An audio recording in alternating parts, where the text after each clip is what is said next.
ನಗರದ ರೇಣುಕಾಸ್ವಾಮಿ ಕೊಲೆ ಪ್ರಕರಣಕ್ಕೆ ಸಂಬಂಧಪಟ್ಟಂತೆ ನಟ ದರ್ಶನ್ ಸೇರಿದಂತೆ ಅವರ ಸಹಚರರನ್ನ ವಿಚಾರಣೆಗೆ ಒಳಪಡಿಸಲಾಗಿದೆ. ಕಾಮಾಕ್ಷಿಪಾಳ್ಯ ಮರ್ಡರ್ ಕೇಸ್ನಲ್ಲಿ ದರ್ಶನ್ರನ್ನ ಅರೆಸ್ಟ್ ಮಾಡಲಾಗಿದೆ. ಅರೆಸ್ಟ್ ಪ್ರೊಸೀಜರ್ಗೆ ಈಗ ಪೊಲೀಸರು ಮುಂದಾಗಿದ್ದಾರೆ. ದರ್ಶನ್ ಸೇರಿ 10 ಮಂದಿಯನ್ನ ಬಂಧಿಸಲಾಗಿದೆ.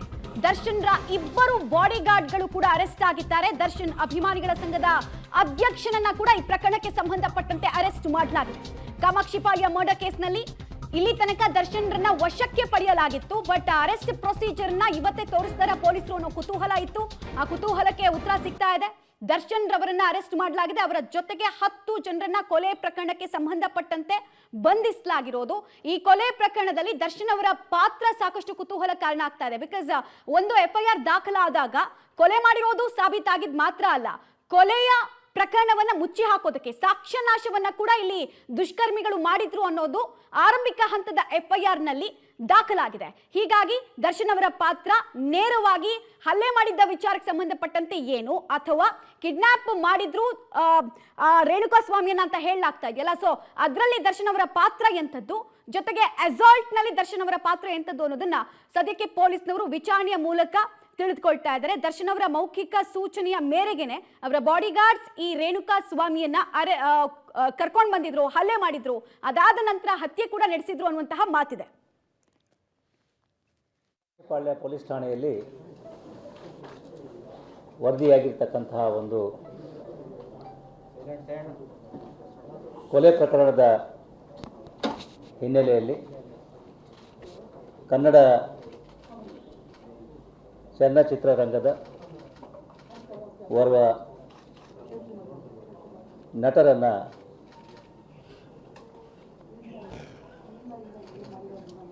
ಪ್ರಶ್ನೆ ಮಾಡಲಾಗ್ತಾ ಇದೆ. ಈ ಕೊಲೆ ಪ್ರಕರಣ ಆಗಿರ್ತಕ್ಕಂಥದ್ದು ದಿನಾಂಕ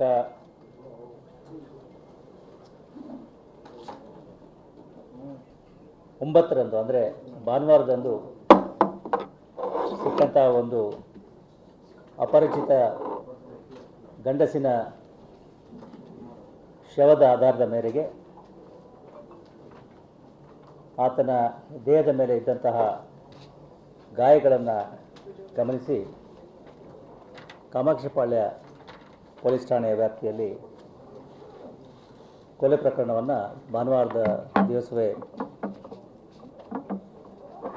ರಿಜಿಸ್ಟರ್ ಮಾಡಿಕೊಳ್ಳಲಾಗಿತ್ತು. ಅದಾದ ನಂತರದಲ್ಲಿ CCTV ಮತ್ತು ಇತರ ತಾಂತ್ರಿಕ ಸಾಕ್ಷಿಗಳ ಆಧಾರದ ಮೇಲೆ ಈ ಕೊಲೆಯಾದ ವ್ಯಕ್ತಿಯ ಗುರುತು ಪರಿಚಯ ಗೊತ್ತಾಗಿದ್ದು, ಆತ ಚಿತ್ರದುರ್ಗ ನಗರದ ರೇಣುಕಾಸ್ವಾಮಿ ಅಂಥೇಳಿ ಈಗಾಗಲೇ ಗೊತ್ತಾಗಿದೆ. ಅದರ ಆಧಾರದ ಮೇಲೆ ಮುಂದಿನ ತನಿಖೆಯನ್ನು ಕೈಗೊಂಡಿದ್ದು, ಅದರಲ್ಲಿ ಈಗಾಗಲೇ ಹೇಳಿದ ಹಾಗೆ ಕನ್ನಡ ಚಿತ್ರರಂಗದ ಓರ್ವ ನಟ ಹಾಗೂ ಆತನ ಸಹಚರರನ್ನು ನಾವು ಬಂಧಿಸಿ ಕೂಲಂಕುಷವಾದಂತಹ ಪ್ರಶ್ನೆಗಳನ್ನು ಮತ್ತು ತನಿಖೆಯನ್ನು ಕೈಗೊಳ್ತಾ ಇದ್ದೀವಿ. ತನಿಖೆಯ ಪ್ರಕ್ರಿಯೆಗಳು ನಡೀತಾ ಇರೋದರಿಂದ ಹೆಚ್ಚಿನ ಮಾಹಿತಿಗಳನ್ನು ಈ ಹಂತದಲ್ಲಿ ನಾವು ಕೊಡೋದು ಕಷ್ಟ ಆಗ್ತದೆ. ನಂತರದ ಸಮಯದಲ್ಲಿ ತಮಗೆ ಪೂರಕ ಮಾಹಿತಿಗಳನ್ನು ಕೊಡಲಾಗ್ತದೆ.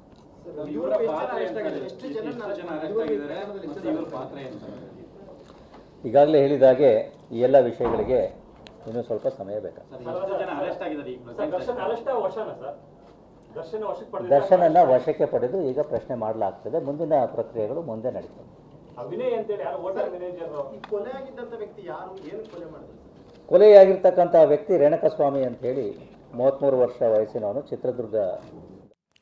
ಡೀಟೇಲ್ಸ್ ಕೊಡ್ತಾರೆ, ನೇರ ಸಂಪರ್ಕದಲ್ಲಿ ಜಾಯಿನ್ ಆಗ್ತಾರೆ ಉಮೇಶ್. ದರ್ಶನ್ ಸೇರಿದಂತೆ 10 ಜನರನ್ನ ಇಲ್ಲಿ ತನಕ ಅರೆಸ್ಟ್ ಪ್ರೊಸೀಜರ್ಗೆ ಒಳಪಡಿಸಲಾಗಿತ್ತು ಅನ್ನೋ ಕುತೂಹಲ ಇತ್ತು. ಅದರ ಬಗ್ಗೆ ಪೊಲೀಸ್ ಮೂಲಗಳಿಂದ ಏನ್ ಮಾಹಿತಿ ಲಭ್ಯ ಆಗ್ತದೆ, ಮತ್ತೆ ಸಾಕ್ಷ್ಯಾಧಾರಗಳನ್ನ ಕಲೆ ಹಾಕೋ ನಿಟ್ಟಿನಲ್ಲಿ ತನಿಖೆ ಹೇಗೆ ಸಾಗಿದೆ ಅಂತ? ಆ ಮಮತಾ ಈಗ ಮತ್ತಷ್ಟು ಸ್ಫೋಟಕ ಮಾಹಿತಿಗಳು ಹೊರಗಡೆ ಬೀಳ್ತಾ ಇರುವಂಥದ್ದು. ಮೊದಲಿಗೇನೋ ಆತನನ್ನು ಕರ್ಕೊಂಬಂದು ಅಲ್ಲೇ ಅನಿರೀಕ್ಷಿತವಾಗಿ ಅಲ್ಲೇ ಮಾಡಿದಂಥ ಸಂದರ್ಭದಲ್ಲಿ ಆತ ಸಾವನ್ನಪ್ಪ ಅಂತ ಹೇಳ್ತಿದ್ರು. ಈಗ ಪೊಲೀಸರ ತನಿಖೆ ವೇಳೆಯಲ್ಲಿ ಮತ್ತಷ್ಟು ಸ್ಫೋಟಕ ಮಾಹಿತಿಗಳು ಸಿಗ್ತಾ ಇರುವಂಥದ್ದು. ಅಂದರೆ ಆತನನ್ನು ಏನು ಆತ ಆರೋಪಿ ಸತ್ತಿರೋಂಥ ವ್ಯಕ್ತಿ ಏನಿದ್ದಾನೆ ಆತನನ್ನು ಕಿಡ್ನಾಪ್ ಮಾಡ್ತಾರೆ. ಕಿಡ್ನಾಪ್ ಮಾಡಿದ ನಂತರದಲ್ಲಿ ನಟ ದರ್ಶನ್ ಆ ಜಾಗ ಕರೆಸ್ತಾರೆ. ಕರೆಸಿದಂಥ ವೇಳೆಯಲ್ಲಿ ಮೊದಲಿಗೆ ನಟ ದರ್ಶನ್ ಅಲ್ಲೇ ಮಾಡಿದ್ರು, ನಂತರದಲ್ಲಿ ಜೊತೆಗೆ ಇದ್ದಂಥ ವ್ಯಕ್ತಿಗಳು ಅಲ್ಲೇ ಮಾಡಿದ್ರು. ಆ ಸಂದರ್ಭದಲ್ಲಿ ಆತ ಸ್ಥಳದಲ್ಲೇ ಸಾವನ್ನಪ್ಪಿದ್ದ. ಆ ನಂತರದಲ್ಲಿ ತೆಗೆದುಕೊಂಡ್ಬಂದು ರಾಜಕಾಲುವೆಗೆ ಎಷ್ಟು ಹೋಗಿರುವಂಥದ್ದು ಅನ್ನೋದ್ರ ಬಗ್ಗೆ ಈಗ ಪೊಲೀಸರ ವಿಚಾರಣೆಯಲ್ಲಿ ಗೊತ್ತಾಗ್ತಾ ಇರುವಂಥದ್ದು. ಆ ನಿಟ್ಟಿನಲ್ಲೇ ಈಗ ನಟ ದರ್ಶನನ್ನು ಏಕಾಏಕಿ ಇವತ್ತು ಮೈಸೂರಲ್ಲಿ ಅರೆಸ್ಟ್ ಮಾಡಿರುವಂಥದ್ದು. ಅದಕ್ಕೆ ಬೇಕಾದಂಥ ಎಲ್ಲ ಸೂಕ್ತ ಸಾಕ್ಷಿಗಳು ಕೂಡ ಈಗ ಪೊಲೀಸರ ಬಳಿ ಲಭ್ಯ ಆಗಿರುವಂಥದ್ದು. ಮುಂದುವರೆದು ಇವತ್ತು ಪವಿತ್ರ ಗೌಡನ್ನು ಕೂಡ ಅನ್ನಪೂರ್ಣೇಶ್ವರಿ ನಗರ ಪೊಲೀಸ್ ಠಾಣೆಗೆ ಈಗಷ್ಟೇ ಕರೆಸಿ ಅವ್ರನ್ನೂ ಕೂಡ ವಿಚಾರಣೆ ಮಾಡ್ತಾ ಇರುವಂಥದ್ದು. ಒಂದು ಕಡೆ ನಟ ದರ್ಶನ್ ಮತ್ತು ಇತರೆ 10 ಆರೋಪಿಗಳೇನಿದ್ದಾರೆ ಅಷ್ಟು ಜನರನ್ನು ಕೂಡ ವಿಚಾರಣೆ ಮಾಡ್ತಾ ಇರುವಂಥದ್ದು. ಮುಂದುವರೆದು ಇವಾಗ ಪವಿತ್ರ ಗೌಡನೇನು ಬಂಧನ ಮಾಡಿದರೆ ಅವರ ಮೊಬೈಲ್ಗಳನ್ನು ತೆಗೆದುಕೊಂಡು ಅವ್ರ ಹತ್ರ ಇರುವಂಥ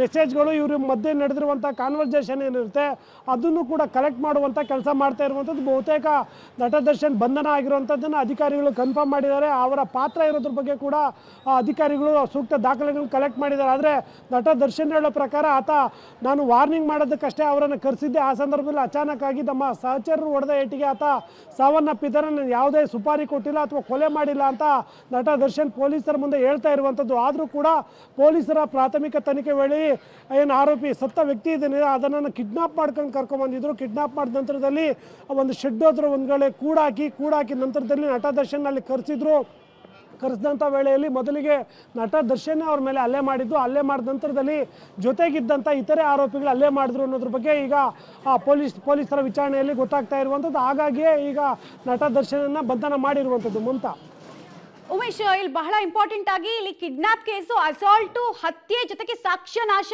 ಮಾಡೋದಕ್ಕೂ ಕೂಡ ಆರೋಪಿಗಳು ಟ್ರೈ ಮಾಡಿರೋದು ಸ್ಪಷ್ಟ ಆಗ್ತಿದೆ. ಸೊ ಏನೇನ್ ಸೆಕ್ಷನ್ಸ್ ನ ಅಡಿಯಲ್ಲಿ ಇಲ್ಲಿ FIR ದಾಖಲಾಗಿದೆ, ಆ ಸೆಕ್ಷನ್ಸ್ ಗಳ ಗಂಭೀರತೆ ಏನು ಅಂತ ಕನ್ವಿಕ್ಟ್ ಆದ್ರೆ? ಮಮತಾ, ಇನ್ನೂ FIR ಇನ್ನೂ ಲಭ್ಯ ಆಗಿಲ್ಲ. ಯಾಕೆಂದರೆ ಭಾನುವಾರ ಸಂಜೆಗೆ FIR ಮಾಡ್ಕೊಂಡಿರುವಂಥದ್ದು. ಅಧಿಕೃತವಾಗಿ FIRನ ಸೆಕ್ಷನ್ಗಳು ಅಂದರೆ ಈಗ ಏನು ಮೊದಲಿಗೆ ಕೊಲೆ ಆರೋಪಿಗಳು 10 ಜನ ಅರೆಸ್ಟ್ ಆಗಿದ್ದಾರೆ, ಅವ್ರನ್ನ ಕೊಲೆ ಆರೋಪಿಗಳಂತೆ ಕನ್ಸಿಡರ್ ಮಾಡುವಂಥದ್ದು.